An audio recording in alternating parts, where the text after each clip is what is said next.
It's time for Milberger's Gardening South Texas, live from Milberger's Landscaping and Nursery at 1604 in Bulverde Road. During the next 2 hours, our experts will help you with your gardening questions when you call 210-308-8867. That's 210-308-8867. Or come by Milberger's during the show and have your question answered in person. And now it's time for Milberger's Gardening South Texas on 9:30 a.m. The Answer. Good afternoon. Welcome to another Saturday and another Milberger's Gardening South Texas on 9:30 a.m. The Answer. Alex Escobar here with Dr. Calvin Finch and Mark Peterson. Give us a call at 210-308-8867, 210-308-8867. It's a cloudy day today, but that's not stopping everybody coming out to Milberger's. It's a full house. We already have people asking questions up here, and we'd love to hear from you. Again, give us a call at 210-308-8867, 210-308-8867. Wow. I asked for a list of, well, I was just making some general inquiries about citrus. Citrus, we have them all in one place, kind of a new place by the Roses, if you've ever been here. And the aroma was overwhelming. All of our citrus are in blooming. I would say most, or if not all, are blooming, and it was overwhelming. We do have some avocados on here. That's always kind of a challenge, as Calvin and I would like to say, to grow them. What makes it so challenging down here or here? The nights are not warm enough, and they're not cool enough, and they are too humid. Gotcha. And it's too dry. Avocados grow best in the Caribbean. Wink, wink, nudge, nudge. Although they originated in Michoacan. Have you ever been to Michoacan? I have not. Have you? Yes, actually. Back in my youth. And, the weather is a little bit different than here. Wow. I bet. I thought that was going to tump over. What's that? Oh, I thought those tall trees, I thought they were going to tump over. But she did it. She made it. And what else what other citruses do we have? How busy it is today. Huh? It is pretty busy. I can't believe how busy. Oh, well, that must have been drawn in by David. David did his program, his spring vegetable program this morning. And a lot of people were here. So I went and looked at all the vegetables, see if anybody had made a run on them. But we can talk about that a little bit later. He did which program did he do? He did the spring vegetables. It's his spring vegetable program. And, I had forgotten about it as well. Are you on now? Are you on? Are we on the air? Are you telling me that, Alex? He's trying to signal me, and I'm... there's all these flies around your here, microphone was kind of away, so I didn't know if it was working or not. Anyway, so hopefully David will come by and tell us all about it. There is program. David right there. Where is he at? Oh, there he is, right there. Is he trying to... wandering around aimlessly. I think he's trying to sneak by. There he is. There he goes. So it was the spring vegetable program. I just like wandering aimlessly. That was pretty good. Yeah. How you doing, sir? Good. Right there. How you doing, David? Yes. Are we have David Rodriguez? Yes. Yeah, we have a little time during this segment. We're on. Yeah, we are on the radio. Okay, I'm sorry. Good afternoon, everyone. David Rodriguez here at the beautiful Milberger's Landscape Nursery on 1604. Do you know it's an error? I messed this up. 1604 on Bulverde Road. We need to talk to Peter on this. Yeah. So there's an error in the newspaper that Calvin found, and we'll talk about it a little bit later. I'm not here on the 21st, so that's an error. I'll be at.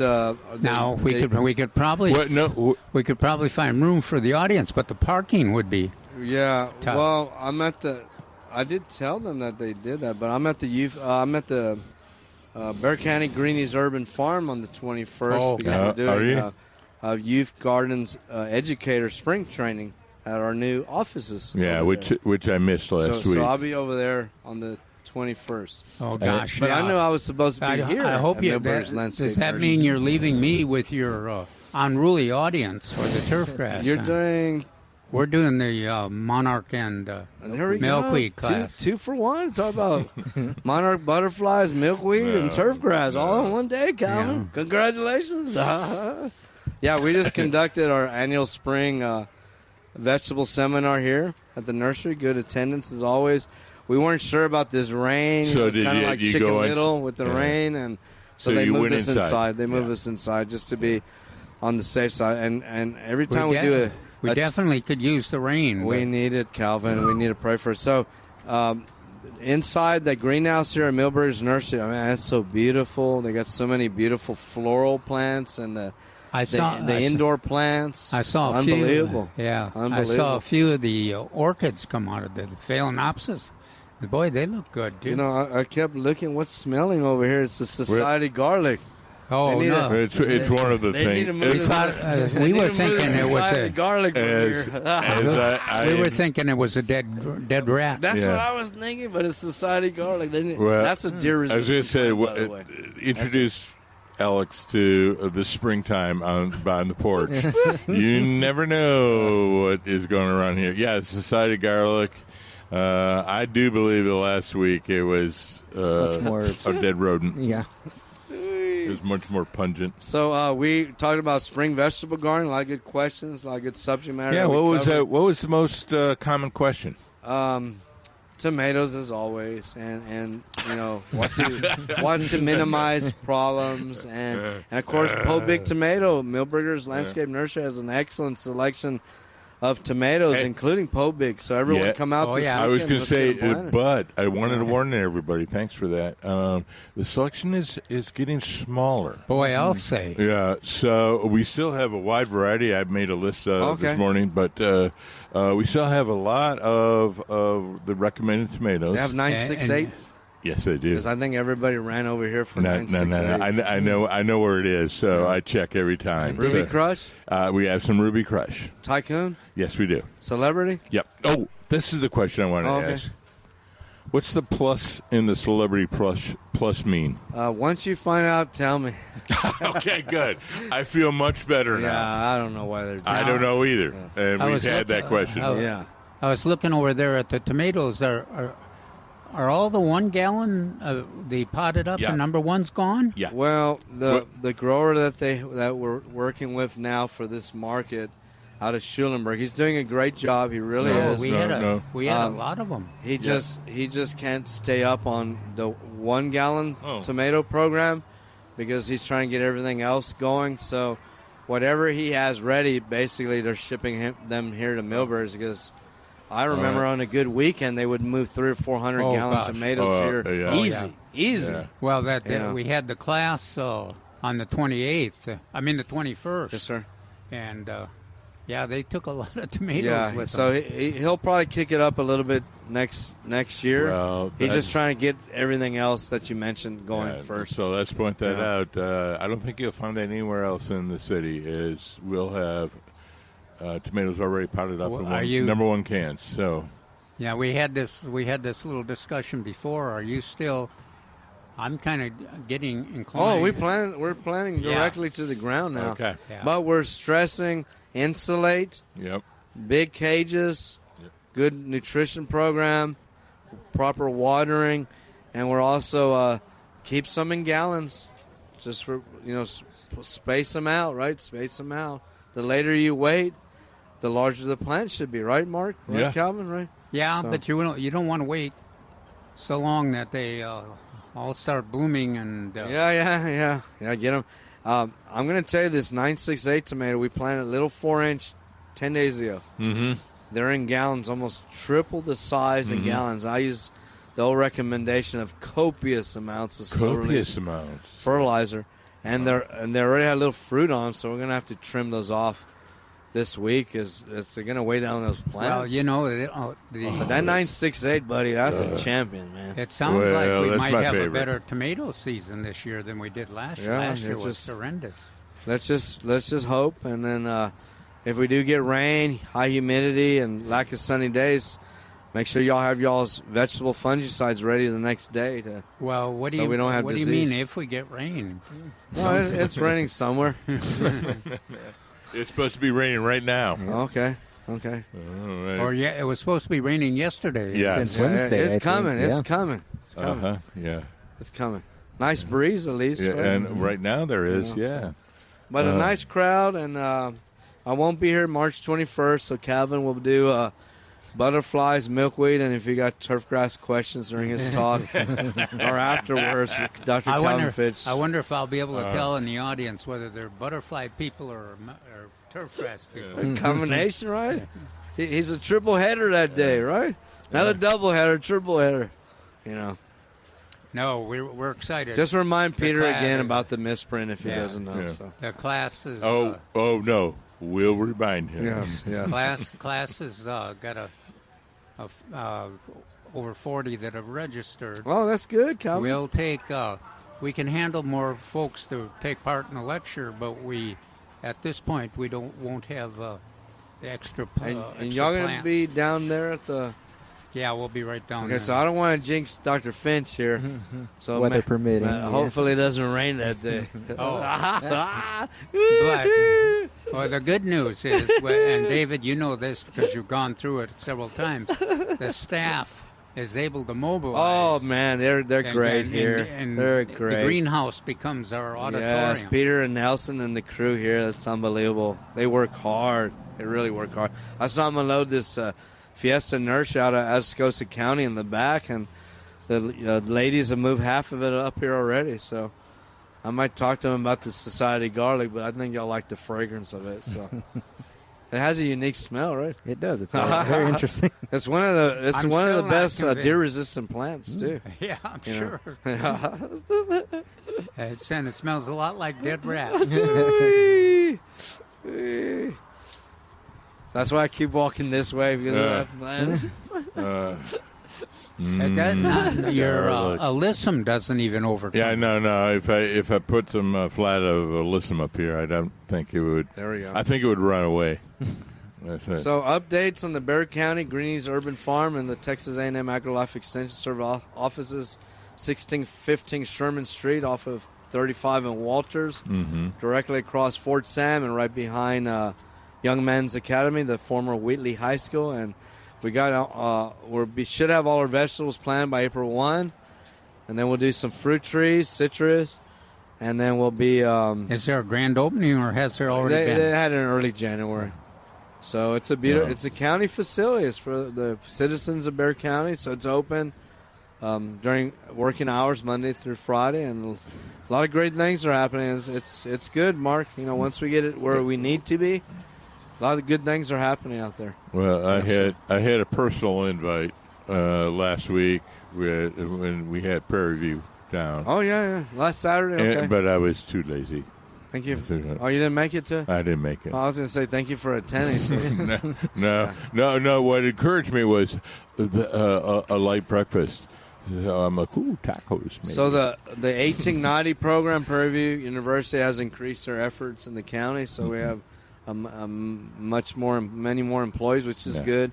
And the federal nutrition program that was on Broadway and 410 has also moved in. You consolidated all the programs there, and so it's a great place. Yes. I need to go. I need to just go have my day off and walk around. Yeah. Remind us, David, just to give.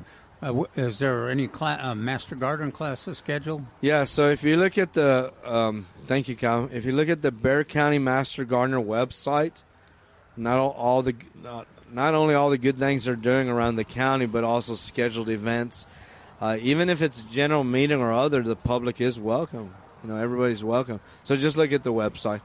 Yeah, and we had I appreciate the fact we had some of your Master Gardeners volunteer to help us at at the tomato class. Yeah, we're keeping them busy, I'll tell you that. But now, spring has sprung. Now that you got that new facility over there, what about the garden at the Botanical Gardens, the youth garden? We're keeping everything the way it is. Phil Harburger on Tuesdays, the Botanical Garden on Saturdays. We're just going forward and just maintaining what we can. Are we going to do? What are we going to do on the rodeo tomato? And Larry Stein and I are going to do a mini trial at the Bexar County Greenies Urban Farm on upcoming tomatoes, and then we got the Uvalde Research Station. We got the Winter Garden. Some of the spinach growers are helping us. Overton, Greg Grant and Andrew King in Overton at the Research Station. Grant. So they let Greg Grant out. He's on probation? Greg Grant just got his doctorate, so congratulations, Dr. Greg Grant. Yeah, congratulations, Greg. He's in Smith County. So, we're getting we might not have the big sites as we had here, but we're trying to share. Yeah. So, Hujay out of Schulenburg we're growing some of these for us and them. So we'll have the process of selecting That's the rodeo correct. garden. It just won't be necessarily associated with the rodeo, or? Well, yeah, it'll just be the 2026 Texas tomato, rodeo tomato, whatever we want to call it. Right, Mark? Anything you want. It's all marketing. Yeah. It's all marketing. Yeah. So, but we're going to continue this. We have to. People like a new tomato every year. Mm-hmm. And this year's 2026 is Po Big. It's Big. It's a big tomato, 10 ounce plus from Poland, and then it made it to the Michigan. Then it went to Carolinas, Florida, California, Texas, and it's a good tomato. So we want everyone to try Po Big. That's pretty good. Po Big. Good homeland. Poland and Michigan. Yeah. All right, guys. Thank you all so much. Thank you so much for all y'all do, and everyone, wash your car, water your lawn. And open all put your a windows rain in your gauge car. And maybe it'll rain, Calvin. Maybe, yeah. Maybe. Somewhere, right? I'm going to have to pretend it's raining or something here. I just, gosh, I well, can't wash believe your car. It looks like it's raining. Yeah.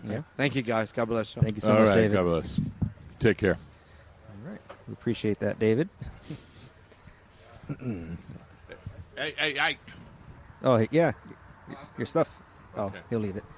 All right. We appreciate that, David. He wandered off again aimlessly, and Yes. I wanted to make sure he got his Have a question? clipboard. Yes. 1 second. Just a minute. wanna- Get the microphone. Oh, yeah, just it's real easy. Just get in there and say Real what quick before the break. Yeah. Okay, do just it say real what quick. is it? Yeah, I want to know what kind of grass this is, if it's a grass. This is a piece of Bermuda that I have on my yard. I know that. But this is in a different part, and it seems like it's growing, and it's very dense.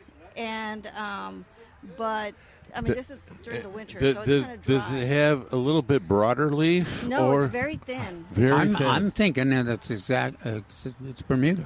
This is Bermuda? Bermuda? Is it a It's different silver. kind of Bermuda? Huh? It Is may it be just an old. What do you think there, young man? It's a Bermuda. Okay. It's a kind of a Bermuda? Oh, yeah. Yeah. It'll grow. Yeah. It grows much better as a weed than it does as a lawn sometimes. Well, it's very dense, and I like it, and it's pretty soft. It's just it takes a little more water to be greener than this one. Well, right now this is just the start of the Right. Right. season. So your But instincts were correct. This is actually the wrong time of year for Bermuda to be green and growing. Right. But it seems to be doing okay. Yeah. This one's a lot greener. It's in a certain area which gets a little bit more water in my yard, and this one's out towards the because we're on an acre. And it's towards the fence in the front, and I don't get to water it very often. You should see how well the Bermuda grass grows when it's growing in somebody's vegetable garden. I know that. I've seen that. Because of the water and the fertilizer. Right. So this is a good opportunity to really quickly go through it. Why I asked you if it had a wider blade and dense? That would be rescue grass. And that would be a cool season grass that will die away. Right. And then we have a tall, skinny one, which I was going to look at that a little bit more. Yeah. And that's wild blue stem, or poa. So you think that's that? No. I agree with David that I think that is a Bermuda. It's from last year, but it just seems to be growing slowly but green. Maybe it's the 90 degree days that we had last week. It's just waking it up. Bermuda likes it hot. Yes. And hot and sunny. Now, you also mentioned something that where it gets water, it's greener and denser. Right. That's the case. So you add a little heat and a little water, and the Bermuda is going to start growing. It's just a different color of green than this other one. This one's more of a emerald green, and this one kind of almost looks kind of. Well, you gotta take into account as Mark mentioned, this is not the prime Bermuda seed. Well, no, from last year, there was a patch, and I don't know where it came from, honestly, because we didn't, put it out there. I don't know. If you don't fertilize, but there's a lot of different varieties of Bermuda. Okay. And even the weeds can be different depending on what the soil fertility is, the amount of water, depth of soil. Yeah. So, but it'll be obviously Bermuda pretty soon. Yeah. With the heat and if we get some rain, especially. Right. I know. I've been waiting for that. It hasn't happened yet. Most of our grasses get really going in the middle of April. Okay. All righty. I was just wondering if there was like a seed. No, Bermuda. Okay. Well, Bermuda produces itself by seed. It's what? Reproduces itself by seed. Very common. Okay. So that's why it goes everywhere. Okay, and particularly in vegetable beds. It's drawn to them. No. But if I have like some areas that I have a lot of just weeds that aren't, grass, and I want to, plant or spread this seed, where would I find this seed? In here? Okay. Yeah. So there are a couple of improved seeded varieties. They tend to be sterile, and I'm stalling to remember.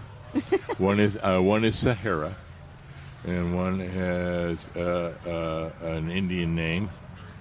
I want to say Comanche, but and then there's something called that has black in it, black something. We generally plant the seed in April. In April, yeah. Okay. Likes so the I have hot time. weather, yeah. Okay. When it's active, we know the other native one is growing, or the established Bermuda is getting started, and the heat. Okay. Bermuda loves the heat. Right. Yeah. Well, there's plenty of that. But I do have in my backyard. I do have an area that is very shaded, and I can't seem to. You won't. This time of year, you could probably have done some ride if it was deciduous trees. No, right now, it's just a bunch of dirt because I can't get it to grow. No, we don't have a grass that will grow. Not even St. Augustine would. No. It's got to be 6 hours of direct sunlight. Even with St. Augustine. Oh, I thought St. Augustine was. Shade. It's the one that tolerates the most shade, but it still needs at least 6 hours. Okay. And zoysia either. So zoysia requires even more sun. Oh, okay. And as our landscapes are maturing and our trees are maturing, we're getting more and more shade. So we get a lot of these kind of issues. Right. Why is our grass not going as well as it used to? Right. Do we take a break? Yeah, we're going to go to a break. Yeah. Okay. We were nearing it. That's why internally we can feel it. All right. All right. Well, thank you. Again, Good luck. Have fun. Thank you. We're going to be right back with Millburgers Gardening South Texas on 9:30 a.m. The Answer.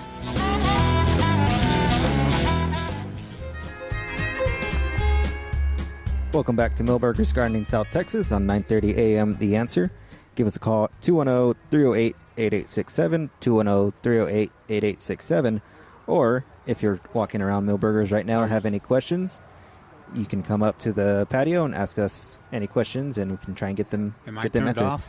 You should be. Should be on. Hearing anything? How's that? Anything for you? I'm not hearing. Let me unplug real quick and see.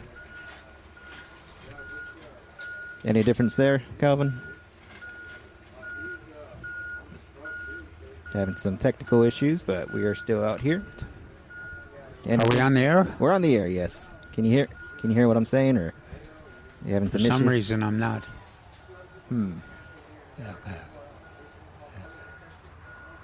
It's having some technical issues. Oh, that might explain it. It's funny how that works, Alex. If you pull your cord apart there. We're professionals here. But yes, Yeah. give us a call at 210. I've only been doing this for 28 years. So. I've only been doing it 2 months. Yeah. 210-308-8867. Again, 210-308-8867. Or if you're here at Millburgers, come up to the patio, ask your questions. We can hopefully get those answered. Yeah, gosh, it's just a lot of action. Absolutely. We're getting in the lantanas. Mm-hmm. Well, we had a big discussion on lantanas with a customer earlier, and here comes about another 60 or 70 new gold lantanas. Oh, yes. In there. And, of course, there's those wave petunias out there are beautiful. Mm-hmm. And our geraniums, lots of different colors of geraniums and several different selections. And still lots of tomatoes to choose from. They are going fast. Speaking of geraniums are on sale this week. Yeah. Regularly $9.99. They're on sale 3 for $24. Really? Mm-hmm. Now, and some of them are the Fantasia. We looked last week. You and I looked, and a lot of them are that. Yeah. Fantasia series. Now, the Fantasia was developed to be more heat tolerant. So if you have geraniums, what you usually do in the summertime is kind of, as it gets warmer and warmer, you move them into more and more shade. And with the Fantasia, you didn't have to move, especially some of the colors, as much into the shade. But it's still a process. It's just they're more sun tolerant than some of the old varieties. Mm-hmm. But they're beautiful for sure. They are. And Mark, I know we talked about a selection of strawberries we have here and how I think a couple weeks back there wasn't any. But I meant to look this morning, so I'm not Yes. going to say yay or nay. But last week we had a whole table full of them. yes, I think I was walking around. I mean, I saw where they were supposed to be. Yeah, well, that was one of the things I was supposed to do this morning. So I went and looked at tomatoes and the vegetables, particularly since David was going to do his spring vegetable talk.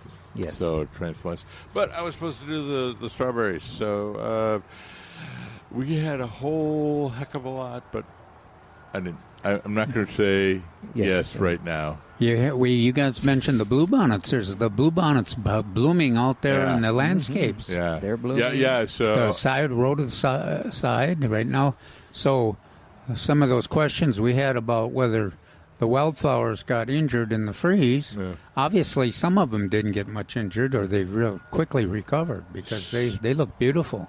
So I was on my way to Floresville yesterday, Mm-hmm. and the flowers are going. Bluebonnets, Gaillardia, some evening primrose, and painted, some scattered painted paintbrush. Well, and there's lots of foliage, lots of plants of the blue curl that are up in landscapes. I haven't seen any blooming yet, but it won't be long, and they'll be blooming too. I haven't noticed any coreopsis. Have you yet? No. Okay. No, There'll be a little. They'll hopefully they'll fill a big gap, and they're very popular with the pollinators. Yeah. Again, hopefully some rain, and Hopefully. as soon as we get the rain, I expect lots of wildflowers. Well, and I we were talking to a customer. Alex was there about the rain coming, and then we not only have the wildflowers, we'll have lots of weeds too. Yes. He was talking about all the bare ground out there on the landscape. Yeah, I was accosted on my way back to the patio. So lots of good questions out there. Lots of people shopping, and asking questions. But we have stuff. We have stuff on sale. We have stuff on sale. sale. We have lots of stuff on sale. So I got a notice on my Facebook. We have lots of stuff coming in to Millburgers. We do. And one thing that's catching my eye. Is this begonias for on sale include our whoppers? I don't know. Let's see, a popular tropical shade loving perennial. Okay. Well, at very least, it's the smaller version, but we'll have to check that out because there's 2 or 3 different versions of begonias out there. There's Whopper, and then there's another large section, and then, of course, all those colors of the wax leaf. Too, that can, they're the ones that we grow in the summertime in the shade. But yes, begonias are on sale in the 4-inch pot. They're regularly $179. They're on sale for $5. And I guess the zinnias aren't on sale, but we certainly have a larger selection of zinnias now than we did last week. Absolutely, and there's one that's catching my eye that's on sale. It's the marigolds. Same price, 4-inch pot, regularly $179. They're on sale for $5. And yeah,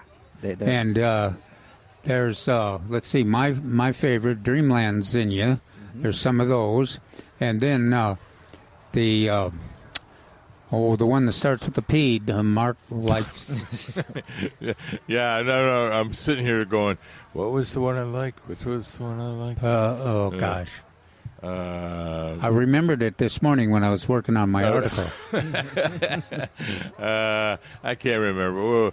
But it's a more drought tolerant and a smaller bloom. Yeah. But the pollinators like it just as much as the Dreamland. The zinnias are an all-star pollinator plant. For both birds and butterflies. Yep. And in fact, and bees. So it is one of my 3 bees. They'll be attracted to the zinnias, butterflies and bees for the nectar, and then the seeds that form for the birds. Well, we got questions about, is it too early to plant zinnias? And actually, I always use as an indicator when the seeds that dropped last fall, when they start germinating and looking good, that certainly gives us a signal that the zinnias can deal with the weather the way it is right now and the soil temperatures. They're germinating. If you had a flower garden that you had zinnias last year, you probably got them, and you let them go to seed, you probably got a bunch of them coming up right now, and then you got the transplants here at Millburgers too.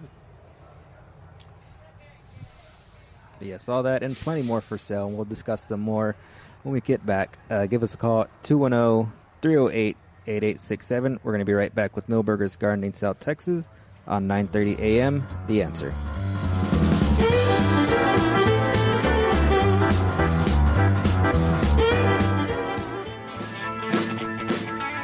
Welcome back, everyone, to Millburgers Gardening South Texas on 9:30 a.m. The Answer. Give us a call at 210-308-8867, 210-308-8867. I went venturing out during the break just to confirm because they are listed for sale on the website. We do have strawberries here. All right, for sale, wonderful. The plants. So it is time. It's time. Get those in the ground as soon as you can. Yeah, it looked like some of them are already starting to. Yeah, that's right. They're already. If they haven't produced fruit, they'll produce fruit very quickly. Yes. So strawberries, they're on sale. Regularly $2.99. They're on sale for $10. And I believe David had said one time when I mentioned it to him, he said, "There's nothing better for children to growing because they can see that nice red fruit." Mm-hmm. We always like to say carrots and radishes. They don't like radishes to eat so much, but they like because they're really easy to grow. Yeah, and fast. What about blackberries? I know we have blackberries for sale still. Is that something that... Here, they're that's one of pretty our high on the list. Yeah, it's pretty high on my list on that. So I like citrus, I like figs, I like pears, and I like blackberries to grow in the San Antonio area. So. You know what? The blackberries have if you grew up in the Midwest like I did with the raspberries, which are a little sweeter than the blackberries. Mm-hmm. But the blackberries are really big producers. They're bountiful. And I kind of rediscovered the blackberries with the sweet Yogurt. Yeah. Oh, I don't know how I forgot how wonderful they taste. And a little cereal in there. Wow, they're good and they're healthy. Very healthy. Yes. Yeah, and so I don't know. I haven't checked, but I believe we have several different varieties of the blackberries. Yeah. I'm pretty sure we have Natchez. We have Brazos for sure. Yeah, Brazos, I mean. Brazos was the one. I'm sorry, everyone out there. Brazos and Kiowa are our two recommendations. Now, the Natchez was the thornless, wasn't it? That's right. Yeah. Yeah. And that's why I made that boo-boo. I've tried the thornless about 15 years ago, and I didn't have great luck because they had a tendency to get later each year. But there's some new selections there now, thornless, and with the weather changes, it'd be real interesting to hear somebody that's grown them for 4 or 5 years and they've been able to harvest a crop at the same time every year and how successful they were. Because it certainly would be easier to grow thornless blackberries than it is the traditional blackberries with the thorns. But the traditional blackberries are so productive and easy to grow. Mm-hmm. Other than you get torn apart by the thorns. Since I'm now on blood thinners, I probably couldn't go near one. Yeah. In fact, I was playing around with the roses this morning, looking to see what we have. Well, let's remind them. We mentioned that the thorns on the blackberries. Yeah. If you're managing the blackberries, what you do is after you harvest the crop, usually April or May. And then you're supposed to cut back the stems, the curved stems, so that the new growth can come up, and those will be the stems that produce the fruit the next year. Mm-hmm. And so that is not the easiest management. It's kind of like pruning roses. Yeah. Because the thorns are a little tough. So what I have recommended to folks is you make a long, narrow bed, and that way it's easier to harvest, but also you start from one end to the other after the harvest, as you just go down from one end to the other and prune them all back. Alex, can we have him ask a question? We have a guest here has a question. It's very easy. Yes. It's very easy. I have a question regarding fertilizing grapevines. I have just a Cowart muscadine and a champanelle, I believe. Mm-hmm. And I don't know a lot about it, but I've read a little bit online. All right. I wouldn't go overboard. Okay. Yeah. I think that's maybe the first time I've ever heard somebody ask about asking about fertilization. Because grapevines just take over, Yeah. But and especially the first one you mentioned, the Cowart muscadine. Muscadines, I don't know that I would fertilize the muscadines. Okay. But your champanelle, you might a little bit, but don't go overboard on it. Exactly. Yeah, it seemed like, because they're only a few years old, and stuff I read online was saying use the 10-10-10 kind of balance fertilizer, but do very small amount. Yeah. Oh yeah. That's about right. Yeah. You can use 1959. It have low, slow release lawn fertilizer works real well. Okay. Yeah, whatever's inexpensive. Well, and that actually, I guess I do have a second question. So for our St. Augustine that we got from y'all last year. Just the Millburgers, like summer or springtime. Y'all have one because we bought a winterizing fertilizer last year. But yeah, the 1959 is available, and you generally fertilize your lawn after you've mowed real grass twice. Okay. So usually, now this year with the heat and everything. Yeah. So I was just thinking about the earlier questioner.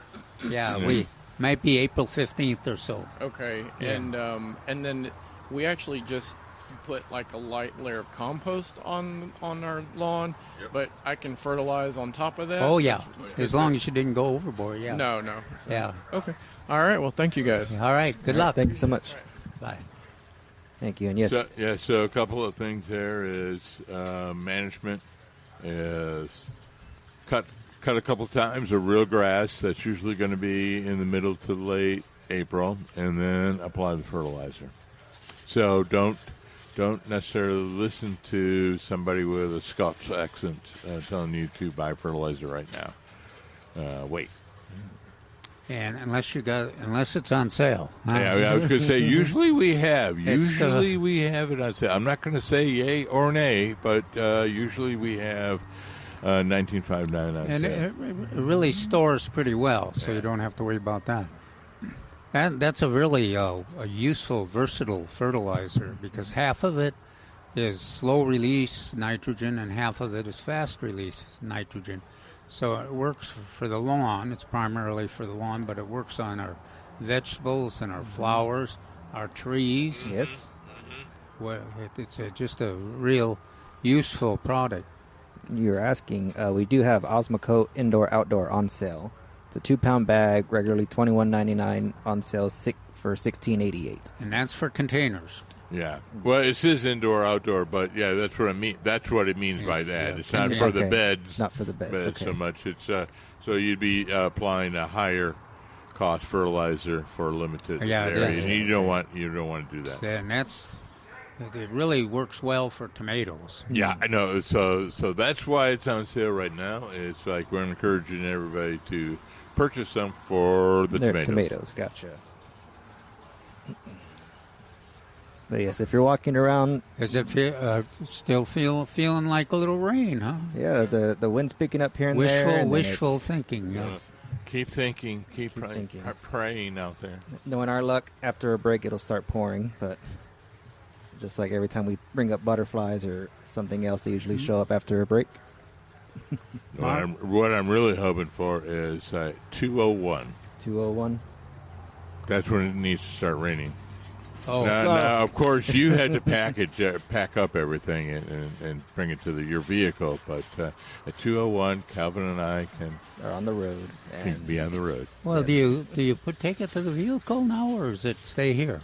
All the equipment. It stayed safe somewhere. It's safe somewhere. You're not under oath, sir. Now, Mark, I got a question about when you did your inventory of what's available and the vegetables over there. What do we got for peppers? Did you get a chance to look? Yeah, so we have actually the people have been buying peppers just like you, Alex. Yes. So we're down to a couple. Well, not a couple, but California Wonder and jalapenos. Are they? Do you know which jalapeno? Yeah. Are they the? Not the bigger ones. So, or bigger ones. Not the low. Yes. The not the Anaheim type. Okay. So, and it is a little early for peppers. Usually we start thinking about them in next month in May, but. With this weather, if we could, we get some rain. This is what I wanted to tell you. So we got a couple of flats of beets. Of what? Of beets. B-E-E-T. Beets. Oh, beets? Yeah, beets. Beets? Yeah, no beets. The vegetable beets? Yeah, we got a couple of trays on that. Really? Wow. Yeah. So think about that. We still have broccoli. We still have cauliflower. We have lots of squash. We have cucumbers. We have the strawberries. And and spinach, and a couple of flats of spinach left. Wow. You know, beets are actually my favorite green. Mm-hmm. I love the just like Mark. I love the root down there, but also the greens are wonderful. That's sarcasm, Alex. He doesn't really like beets too much, but I do. They're wonderful and nutritious and easy to grow and attractive. They look good and even look good with the lettuce. So that's what caught my eye on the transplants. Is the leaves are very attractive. They have a stem which is different than the leaf now, color. Are the beets all the same variety, or they got different colored? Well, I just saw those two flats, and they are all the same. Okay. Same variety. Now, don't ask me which variety it was. I was just pleased to see that there were some beets out there on the flats. So hurry up, come on by. Made you hungry, I'll bet, huh? It did. Not so much for beets, but it made me hungry. Sure did. I know things are blooming. I know our fruit trees are still on sale. I still have a good selection of those. Yes, we have not only fruit trees, but Nelson gave me a list of citrus and some of the fruit trees. But like Einsteiner, they brought some additional ones, and some blueberries and citrus and like Bloom Sweet. Oh wow! Yeah, so that's wonderful. We got both my favorite grapefruits, Bloom Sweet and Rio Red. That Bloom Sweet is one that is pretty tolerant of the cold. Very sweet. It does have seeds, but gosh, it really has a great taste. And then which one? The Rio Grande Red? Yeah, Rio Red. That's that's a few years ago. About 10, that was the new one.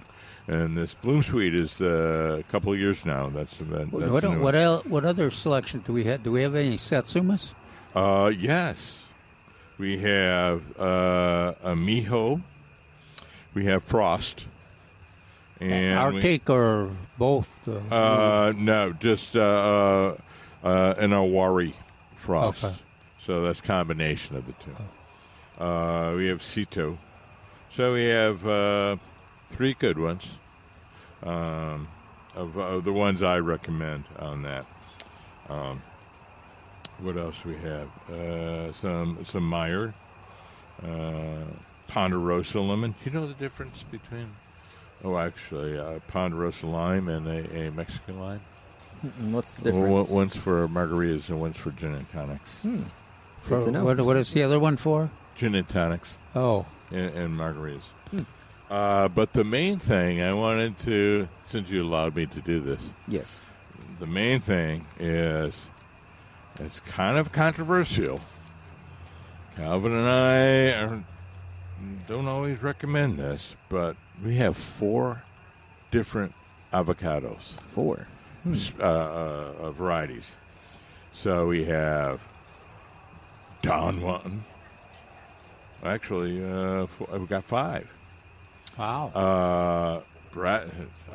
Brazos Bell, Don Juan, Fantastic, Joey, Lila.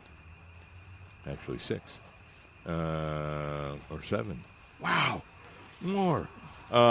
Mexicola Grande, Pancho, and Pancho. Which of those are the most cold tolerant? Do we know? We don't know, but I'll tell you what, Leela and Joey are the ones we recommend most often. Those are the 2 we recommend. All right, we're already at the top of the next hour.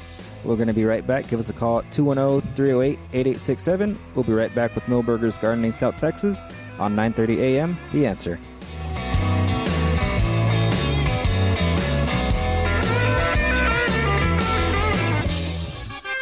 We're We're back with Millburgers Gardening South Texas, live from Millburgers Landscaping and Nursery at 1604 in Bulverde Road. Come out to visit or call us at 210-308-8867. That's 210-308-8867. And now back to Millburgers Gardening South Texas on 930 AM The Answer.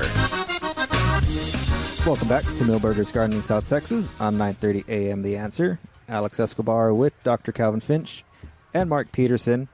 Give us a call. We'd love to hear from you at 210-308-8867, 210-308-8867. It's starting to get dark out here, so that hopefully means we get some rain coming sooner rather than later.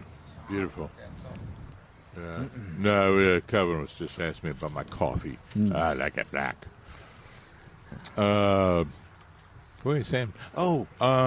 So they moved a lot of the citrus into a new location. If anybody knows where they keep or have kept the roses over by the horse statue, that's where they put a lot of these new the new citruses, yeah. What do I want to say? The new load or the new invoice. Yeah. But that reminds me. So while I was over there, Calvin, as I was looking to see what roses they have, that's probably going to be one of the new things they're going to bring in shortly is some of the new roses. But they had the Metabolus, Martha Gonzalez, Katy Road Pink, which is what we know as Carefree Beauty, and they had one or two Mrs. Dudley's Cross. And they've started to bloom, Mrs. Dudley Cross. Yeah, I know that. is blooming. Yeah, so that's how I saw that. I saw the Mrs. Dudley Cross. I went, hey, that looks like a Mrs. Dudley's Cross. And sure enough, it was on the label. Metabolus blooming up a storm. I never can remember which are the... It's got basically 4 colors, but... So I did first? it. Yeah, so after you had asked me that one day, and I went, I don't remember. I went back and looked at it. So it's pink, a lighter pink, a yellow, and then maybe a pale cream. Yeah. And this is or the other way around. Now this is a big rose. It's relatively disciplined. Makes a good habitat for wildlife because it's tight, but covered with blooms. 12 feet tall it'll get, and it'll get that much in diameter too. And one of the neatest things is that the long bloom period. Yeah. Wow. All of those roses that Mark mentioned have long bloom periods. Our friends, the Martha Gonzalez, that one's been blooming for months. Oh yeah, I don't think that one ever stops blooming. So maybe a little decrease certain times of the year, but you know what else has started to bloom? Okay, let me guess. Big, shrubby. Comes in two colors. 2 colors, and if it's in full sun, it's a big round mound, but you can be deceived, too, because they're long-lived, and if they were planted under oak trees or other shade trees, they need full sun to bloom, but they'll find their way through those trees to find some sun. So you got the mound, like Mark mentioned, but you also got the individual tree that's creeping up through the oaks and blooming up there. Reedy banks. Yeah, so I was on Pressa yesterday afternoon, and I was driving north of Pressa, and all of a sudden I saw this color here, there, and everywhere underneath a tree on a fence. And I'm like, I slowed down and created a traffic hazard. And sure enough, they had both colors. They had both white and yellow of the Lady Banksia. That's what we're talking about. And it was only in the initial stages of blooming. So it's going to get better.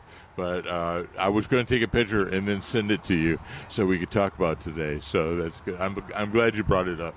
They only bloom for 3 or 4 weeks, but gosh, they make quite a show. And you talk about a tough rose that's going to keep living, and you never have to prune it. You never have to spray it for anything, and you can expect it'll bloom. Yeah. It'll find a way to bloom every year, every spring. So we had some along that back fence there, so I don't know. I'll have to check again. But I favor the white, so that's the one I like. Other people love the yellow. I've got one of each. Yeah, there you go. I say just get one of each. Now, there used to be a thorny one and a thornless. Most of the new modern ones are thornless, but if they've been in place for 25, 30 years, you might have one that has thorns on it too. Of course, the birds like that better, but it is still a very interesting, attractive plant, and it's another one of those that you don't notice that it's there until it starts blooming. Right. Unless it's out there on that island, that mound out there in the full sun, specimen. And it really has a nice shape. Reminds me a little bit of the Mexican plum. Mm-hmm. That you don't notice it. Shape. Yeah. Or your redbud. Yeah. You just don't notice it until it's blooming. And we mentioned the Express News article we wrote when we've been mentioning birds quite a bit, and that's what we wrote about plants and food, bird foods that you want to provide if you have favorite bird species. And of course, cardinals are a prominent part of the discussion because they're one of the most popular birds area. The other thing we can talk more about birds later, but the other thing we should probably bring up is the monarch and milkweed classes. The first one is on the 21st of March. That'll be here at Millburgers, yeah, and it's at 10:30 in the morning. We've signed up already over 40 attendees, so technically we probably won't be able to provide any more plants. We're going to provide. We generally provide some germinated milkweed plants, and we're going to try to do something different. My volunteer team and I are going to meet this week and arrange to package some stratified milkweed seed, and see if we hand that out to the attendees to the classes, if they can go ahead and plant that directly into their garden and see if we have better luck in terms of long-lived milkweed. So that'll be an interesting experiment. But so you can still sign up for the lecture, or you can still attend. That's the 21st here at Millburgers at 10:30. Then the next class is the 28th, and that's at the Education Resource Center. And there's about half the seats are available there still, and that one will start at 10 a.m. And the individuals that pre-register will also get access to whatever we provide in terms of the germinated milkweed and the seeds. So that one starts a little earlier, and you want to call 210-382-4455 to register for that. And these classes are listed in the Express News article, along with the times and the locations. And then in April 23rd, so Thursday, it'll be an evening class. Yeah, at 6 o'clock. And that won't be in Floresville, at the Wilson County Master Gardeners. Yeah, the classroom extensions 10. there. Yes. Yeah, and that. So, you got the phone number for that, Alex?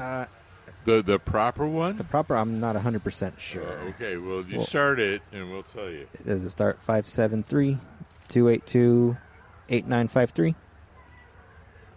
I show 830-299-0669. Okay, we'll go. So with that's in Calvin's. the newspaper. Yes. That's the number in the newspaper. So that must be right. That must because be. it's always correct in the newspaper. Yes. And it's because the author of that article is of very, very high regard and respected, and hardly ever gets that stuff wrong. Yeah. I'm making a joke on that. No, one. what? Because of what happened this morning, Calvin found an error. Yes. The reason that there is two different numbers for the florist field class is that you call one of the master gardeners to register, and they switch the contact person. Gotcha. Now we'll if you have any trouble, you can always call the show here. Absolutely. Yeah. And speaking of, we'll we'll find it. We have a caller on hold. I didn't want to Okay. ignore them, but 210-308-8867. We have Beth on the line. Beth, thank you for holding. How are we doing? I'm good. I always enjoy hearing y'all. I'm going to be talking about something different than vegetables, but that's okay. I have discovered a willow oak. Oak. Actually, there are 3 trunks growing in my yard. I've been here since 1957, and this is the first time I've seen this. And what caught my attention right away, the leaves are falling, long, slender, pale yellow leaves, and there's so many of them falling. And the soil, or the St. Augustine under the trees, died last year, so there's just a lot of dirt, or something I could really see these leaves. And in other years, I would have been mowing under that area, would be why probably I'd never seen this before. But it's really outstanding. And the trees, the big trees, the trunks, they're kind of leaning away from some other live oaks, but they're real long, real tall, and there are no branches off of the main trunk. And where the trees are up, like the crown of them, for years they're in an area where I had the sweet autumn clematis, and it would have just been covering over all of their limbs. I mean, you just wouldn't have paid any attention to anything else. But have y'all ever heard of one, or willow oak here in our area? Well, there you go. Willow oak, Quercus phellos, is native to around Houston, maybe north of Houston. Maybe extend down to Lavaca area, but it would be highly unusual to be around this area. And you are correct. Its leaves are really long and thin. So is it deciduous?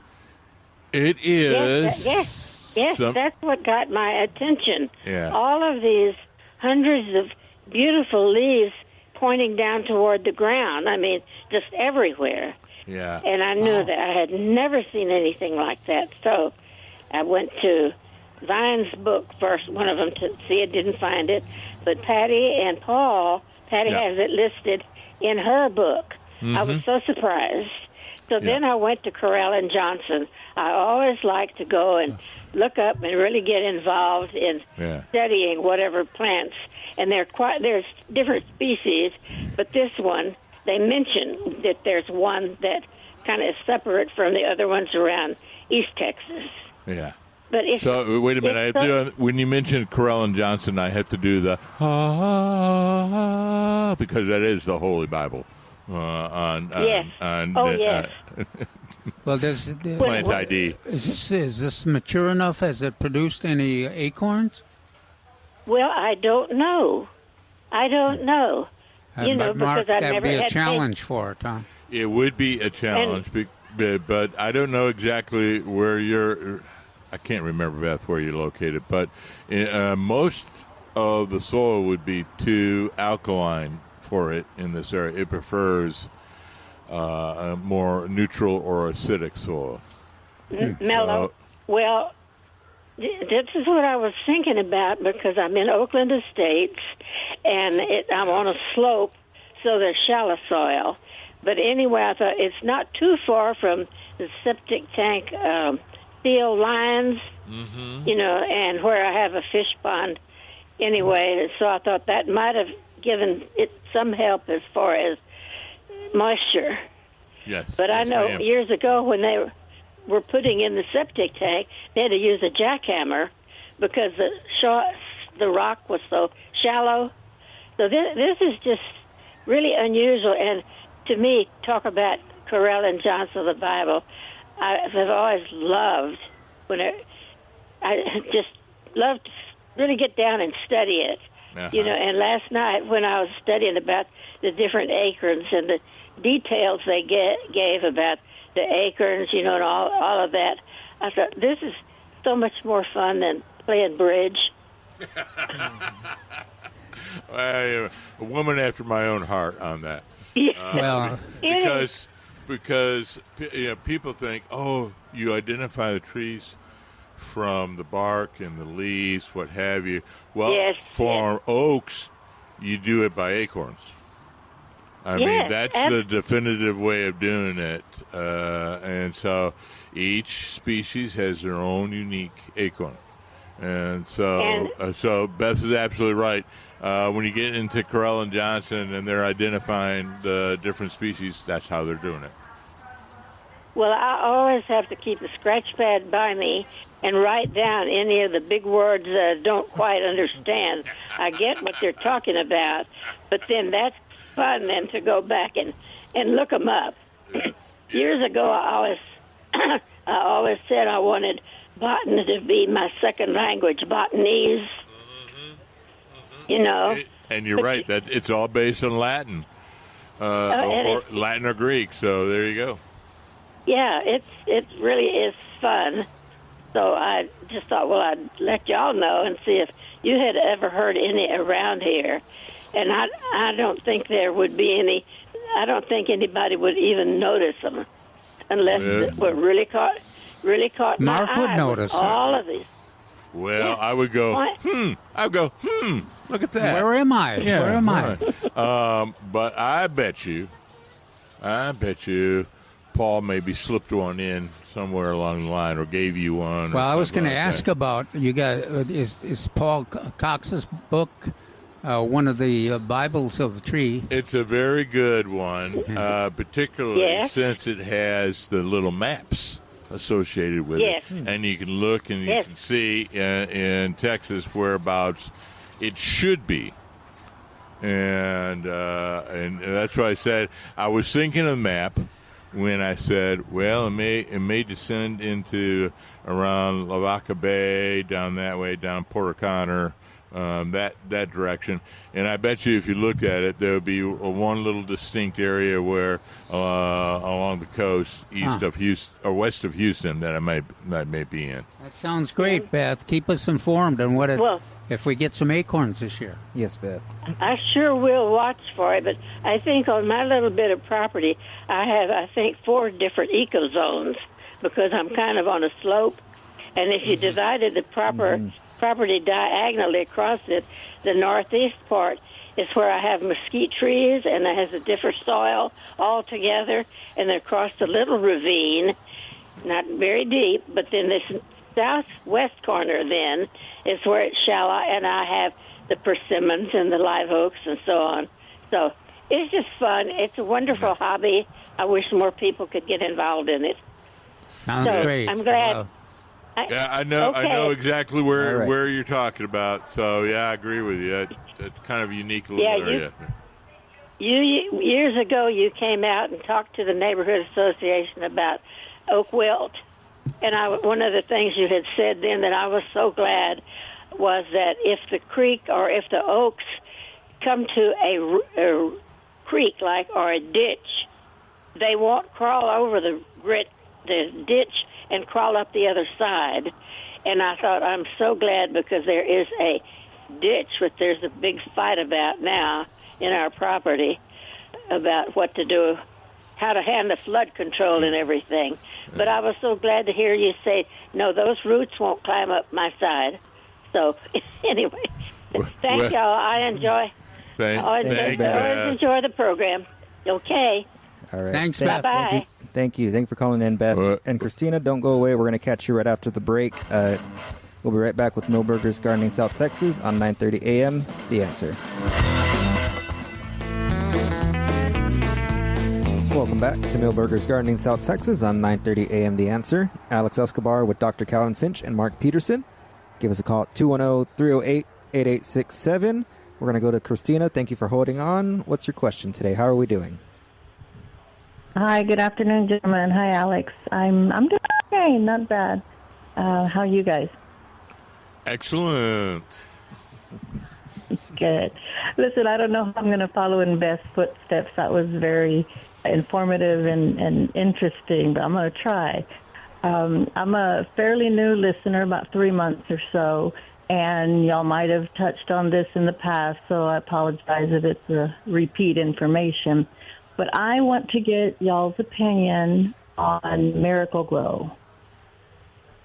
I use it a lot in my plants itself, and I've used it, in the past. Now, whether it's been doing any good or not, or I just have a green thumb, I haven't determined. But I'm just curious. The fertilizing information today was really interesting and informative. We just laid down a bunch of Bermuda grass, brand new, a big old patch of grass, and my husband's getting ready to do that fertilizing thing next month. I'm just curious on the Miracle Grow. He doesn't like it, and I do, and I just want someone to either bust my bubble or prove me right. Wow, this sounds like we're walking into a trap. Well, I've got Mark and I may have some different. I'm going to let you go first on it. Okay.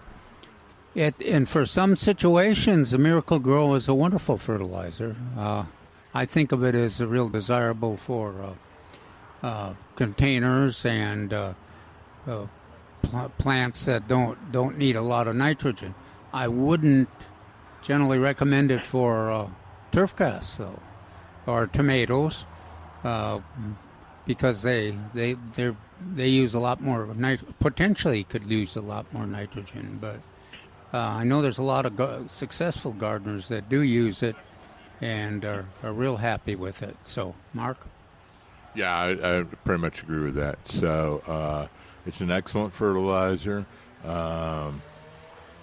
It's generally formulated for containers, hanging baskets, or other indoor plants on that. So relatively low nitrogen. Yeah, and I had a mentor once say, water. You may use it water weekly.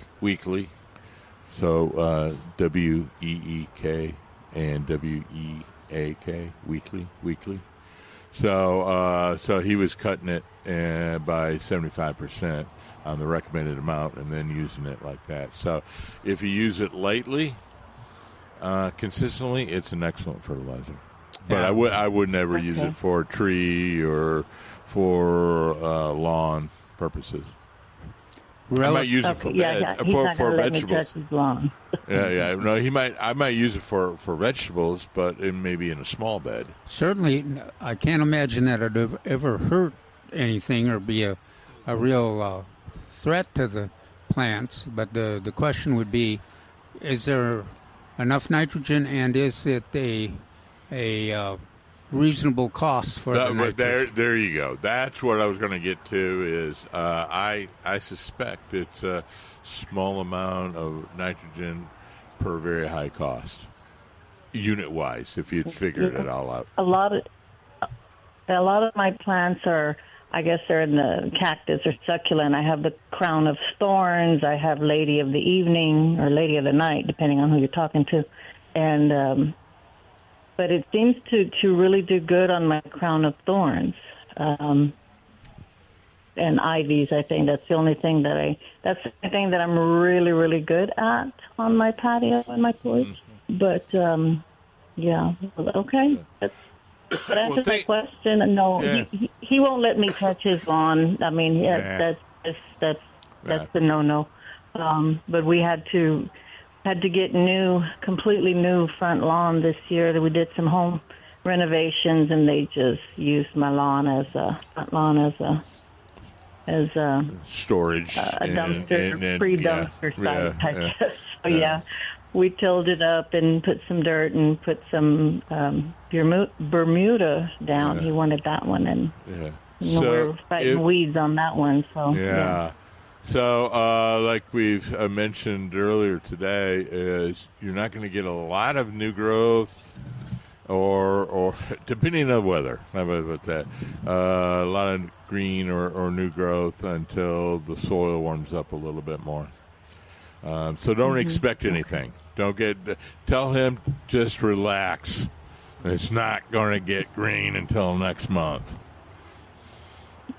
Well, it's doing pretty good. It went from brown to light green, and now it looks like a lawn. It doesn't look like the patches anymore. So, sounds good. And you want, consistent watering. There you go. You don't have to put a whole lot on. Yeah. You just have to remember the roots aren't very long, so just have to be consistent and light. All right. Good luck on your fertilization. Thank you. Sounds like a plan. Y'all have a great weekend. You too. Bye-bye. Bye. Thank you, Christina. 210-308-8867. We have James on the line right now. James, always good to hear from you. How are you doing? Oh, good. I'm looking forward to the rain, hopefully. Hey, and on that note, and I missed most of y'all's fertilizer talk earlier. I was just tuning in. My butterfly vine, I got 3. They've all sprouted, which I'm glad. Mainly from underneath or close to the soil up to about maybe off the vines, maybe a foot. And then I think everything above that is dead. Is it too early, or would you recommend with the rain coming to put some slow release down on it, or is it too early on the vines themselves at the base, of course? I think I would I'd be so excited about the rain coming, and that I would, and that your butterfly vine has responded so well to your being planted and everything. I'd probably give it a little dose, and it'll utilize it. And you don't want to over fertilize it, but it'll be efficient. Yeah. Your only decision would have to be a tablespoon or a teaspoon. That's your only decision. That's what I was going to say. Okay, so just like Calvin said, a light amount. Okay, tablespoon. I was going to say, is a half a cup too much? But you answered my question before I could ask it. Okay, it's a tablespoon or so. Okay, second question, the deer. Last night, or right before dark, look out the window, saw something move. Behind my workshop, it was a doe with a baby.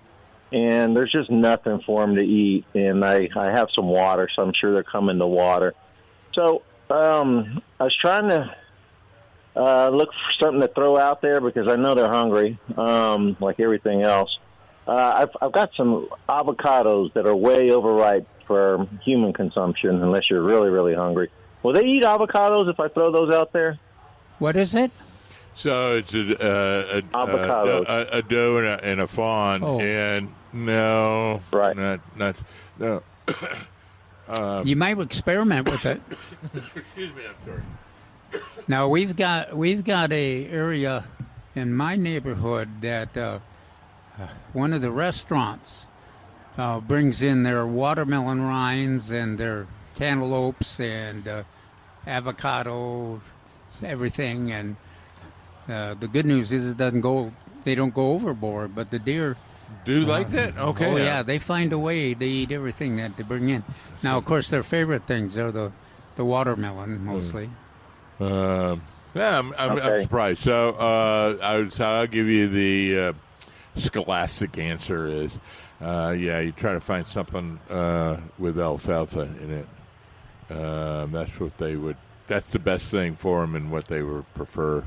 So if you have alfalfa pellets or alfalfa hay or straw, something like that. I don't have. Well, you know what? I have an old half bale of hay back there too. Maybe I'll scatter some of that out there. Maybe they'll eat that. Well, at least experiment with the avocado would be interesting. Yeah. I'd be very interested in that, and give us a holler on that one.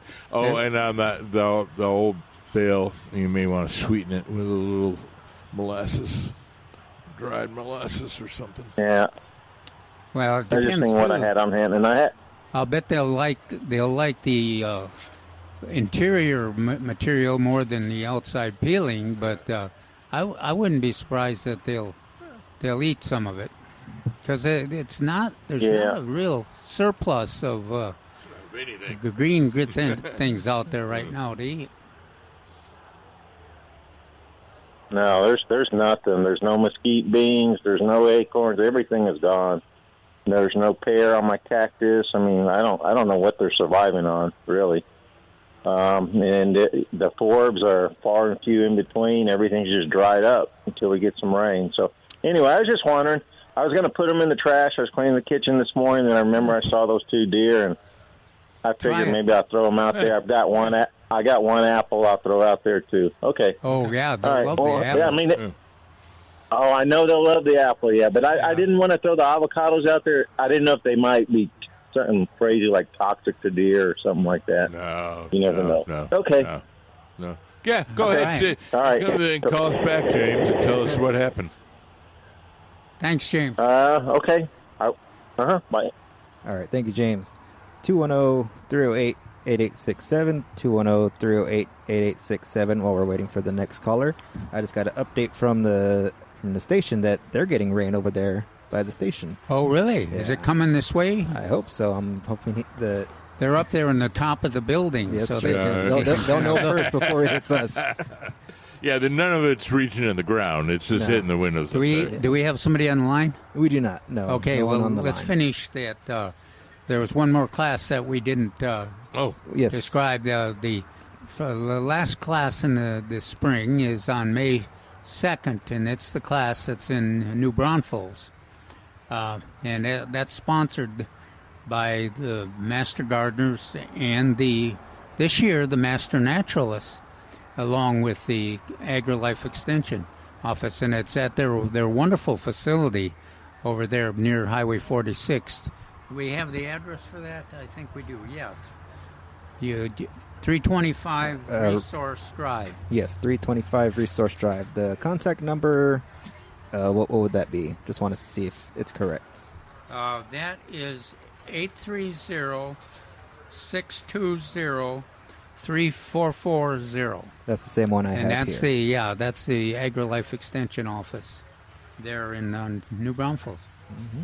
And that's always a fun class. A lot of gardeners come there, and if you've never been to their facility, you need to go. They've got a really neat garden there, and the Master Gardeners manage it. They'll have tomatoes. They'll have all kinds of plants and experimental efforts, research going on. So it's always something to learn while you're there, and always something attractive to look at.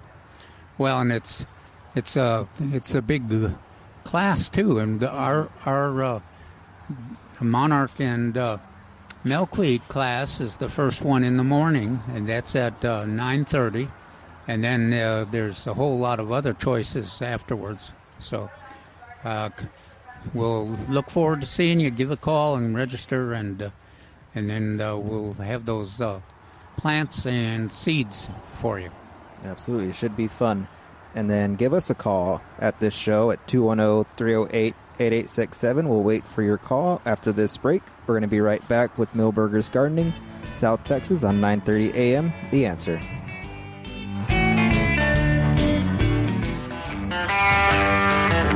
Welcome back to Millburgers Gardening, South Texas on 9:30 a.m. The Answer. Got about 15 minutes left in our show for today. And what is this? And as every time we always bring it up, earlier in the show, we have rain. We have a steady amount, It's not too bad, but we'll take anything we can get. You think it'll last longer than 15 minutes?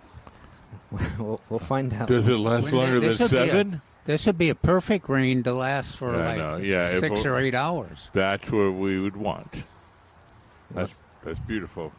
Let's see from the WOAI. While he's looking, we still have some time, so give us a call at 210-308-8867, 210-308-8867. And let's see, as we mentioned, the column in the Express News today is about matching up. If you got, if you want to bring in specific bird species, the way to do that is you plant the right plants, but also you can feed the birds, and there's a lot of different options that work well. One of the things that a lot of folks haven't done is they kind of, the water always works. Mm-hmm. That brings in a lot of species because of especially with our erratic rainfall and dry, and you have to fill it doesn't have to be live water. It can be just any water. Yeah, but it has to be fresh. So. Yeah, if you got a bird bath, you just refill them every year, and every day, and it does it. The other thing that I find really kind of opens up the bird population is suet. In the old days, we used to do suet quite a bit. It's based on fat, meat fat, and beef fat. And it's a protein, and it brings in the insect eaters. So, if you got, it brings in wrens, it brings in mockingbirds, thrashers. The warblers, I think, is... orange-crowned warblers, yellow warblers. A lot of the birds that you normally wouldn't see. And if you do seeds, you probably get the golden-fronted woodpecker. Mm-hmm. But if you do the suet, you're probably very likely to also get the downy woodpeckers and the ladderback woodpeckers. And they're always neat. And of course, my favorite is those long-billed thrashers. Mm-hmm. And then some parts of San Antonio, the curve-billed thrashers. The only really difference there is the one's got the real dark brown streaks, and then the other one's got kind of a dots. Yeah. The curve-bill's got more dots, but they're fun to watch. They're kicking the leaves up and having a good time. They get pretty bold, pretty tame, and have certain expectations for you, just like the house finches and the cardinals. Oh, and then those goldfinches. If you got lesser goldfinches, they're always fun. I find them really fascinating in the bird baths. Them with and the blue jays and the cardinals, they're splashing all over the place. So, if you're interested in the birds and tracking them to your landscape, take a look at that article in the Express News. Now you mentioned sunflowers and then safflowers. Seed. I'm talking about seed on that. What is there any other seed that attracts birds? Okay, yeah, almost any seed will. There's mixes that include peanuts and the sunflower seeds and any of the wheats and things. But the one I like to use is the pepper flavored, so that I don't. So the birds love it, and it doesn't bother them, but it discourages the squirrels. If you're into squirrels, they'll be there and they'll eat you out of house and home because they really like birdseed too, but they don't like it if it's pepper flavored. And if you got a favorite bird food supplier, they'll have a mix that's pepper flavored. They'll have the suet that's pepper flavored. They'll also have the seeds that include all the seeds. Alex, since you're a newbie, we get to ask you this. So why is this important? Why do you want the pepper flavored for the birds? Why does one tolerate it, not the squirrels, not the other? Why is that? Because the birds don't have lips. Gotcha. There was another table sitter here that would say that all the time. Really? Yeah. He was. Jerry would say. I was going to say he was not much into birds, but he actually did participate in our. We did some birding programs and Mitchell Lake. Yes. The well, I was there with Saws. Yeah. But that was one of his famous statements. And that's because the birds don't have lips. So anyway, a truism. And go ahead and do that. That's an excellent article. I always enjoy that because I'm not a great birder, but I like watching birds and things like that. But I always wonder what is the best seeds for that. Well, of course, sunflower seeds seem to be the most popular. Oh, okay. But you got lots of choices. The safflower seed, the squirrels don't much like that safflower, but it's the favorite seed of the house finches. Cardinals like it a lot. And then that mixed seed, especially if it's pepper flavored, you'll get everything coming to eat that. And then you can use another option is to use a feeder that has a weight sensitive perch. So if you want to discourage the white-winged doves or the squirrels, they get on that. They get in the opening there and they wait and they shut that automatically shuts the bird feeder. Yeah. So that cuts down the consumption by the big consumers and gives some of the smaller birds more of an opportunity. Yes, the white-winged doves will be hogs at your feeder. You know what I've been seeing that I hadn't seen in a while are mourning doves again. Yeah. And so you have been seeing them? I haven't. Not? I haven't. I've seen them flying, but they haven't been to come into the feeders. But they have lately, which is a little unusual. 210-308-8867. We have Tom on the line. Tom, how's it going? Going great. That's great. I had a quick question about strawberries. Yes. That might help. I know, sir, in your the ad for Millburgers today, so I thought maybe this will help other folks. I bought a few plants a couple of weeks ago. I have them out in the back, and I just put them in probably a 1-gallon pot. And I had a strawberry, like the first harvestable size, probably, I don't know, decent size, let's just say. And it was turning from green to red. And it was sitting there yesterday, and I thought, I'm going to go out there and get it this morning. So I walk out, and of course, the strawberry is completely gone. And the leaves around the top of the strawberry are still there, but something came and took the strawberry away. And I'm just wondering what feeds on what eats strawberries? Wow, it's a long list. All those birds.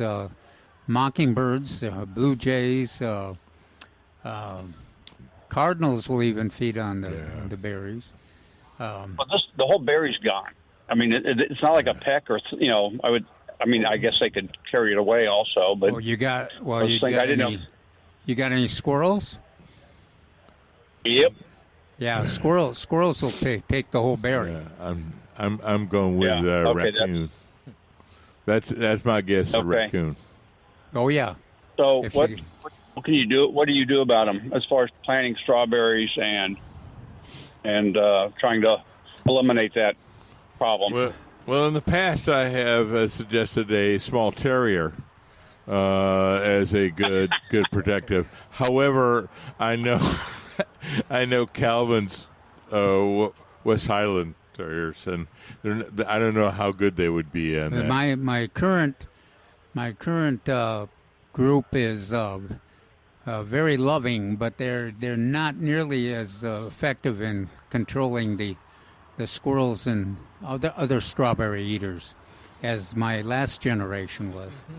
But you got now raccoons you catch in a live trap. Now with the complication is now with the rabies problems. You don't want to relocate them to other neighborhoods. Sure. But squirrel, I wouldn't be surprised with the squirrels. Yeah. We would recommend some kind of fine netting on that. The logical thing would be fine netting of some type. Okay. A temporary netting. I put them. I put them in pots primarily, and I don't know how big a pot they need to be in, but they're in these 1 gallon pots, and so they're portable, and I have them so that my drip irrigation can drip into each of the pots. Mm-hmm. But I can move them to another place and water them, myself by hand. But and then I could cover them with netting pretty easily. But I was just looking for some insight instead of trying to reinvent the wheel by trial and error on my part today. Well, we had another gardener that one of the individuals that participated in the rodeo tomato class, and he had got a bunch of rodeo tomatoes, and he called and said, "What would eat all? They ate all my foliage." It was just completely. He had these pictures, and I said, "Well, gosh, I had that." And we gave him the same, long list of things that might. And then I got this call the next morning. I saw what it was. It was a deer. I've never had deer come through there, and they came back through and checked to see. I was going to say again, like James said, there's nothing out there, so I can see that. Yeah. Yeah. Yeah, I only bought one rodeo tomato this year, and it's got a nice, probably quarter-sized tomato on it. It's in the ground already. I don't know if that's wise or not, but well, I'm kind of with you. I'm ready to plant mine too. Yeah. They seem to just get an extra bit of growth on them when they're in the ground, even though they've been in 6 inch pots the weather is so nice and warm, and if we get some rain, it would be wonderful. Although we did get 7 minutes of rain here at Milberger's. I came out just now and got in my truck, and the windshield was wet, and I hope that's not the rain we're getting today. But it wouldn't surprise me. Gosh, yeah, that's all we're getting. Yeah, we'll have to do a rain dance or something, some kind of. What else was it? Song. Keep your windows. Wash your car. Keep the windows down. What else? Yeah. Good. Well, hey, I appreciate y'all. Thanks for your input. Yeah, well, thanks for the report. Thank you, Tom. Good luck. All right, take care. Thanks. Bye-bye. Thank you. All right, we're inside 1 minute. Is there anything else we want to touch on before we close up? Well, we'll talk more about birds tomorrow, and then and a lot of the other topics that we brought up. Mm-hmm. And gosh, with all the plants that are here at Milberger's, beautiful plants, and also the for on sale plants, we got a lot we can talk about.